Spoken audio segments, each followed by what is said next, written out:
Hey everyone, I'm Emily, your tech girl next door. In today's video, we're going step by step through how to install Windows 10 or 11 like a pro. This is one of the key skills you'll need for your CompTIA A Core 2 exam. Let's get started. Before you install, make sure your PC meets the minimum system requirements. For Windows 10, you need at least 2 GB of RAM and 20 GB of storage. For Windows 11, you need 4 GB of RAM, 64 GB of storage, and TPM 2.0 with Secure Boot enabled. If your system doesn't meet these specs, Windows 11 won't install, and that's a real exam question. You can install Windows in two ways: upgrade or clean install. An upgrade keeps your files, while a clean install gives you a completely fresh start. If your old OS is corrupted or slow, clean install is the best choice.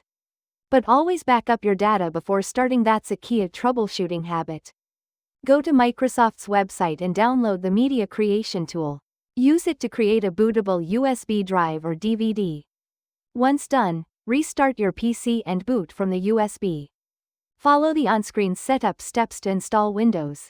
If it asks for a product key, click I don't have one.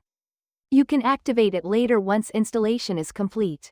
After installation, make sure to install Windows updates and the latest device drivers. Check your activation status under Settings, System Activation. Then verify your network connection and antivirus protection. Both are essential in exam labs. And that's it, Windows installed like a pro. These steps will help you both on your CompTIA A exam and in real IT work. If this video helped you, give it a thumbs up and subscribe for more IT study content. Let's keep learning tech one byte at a time.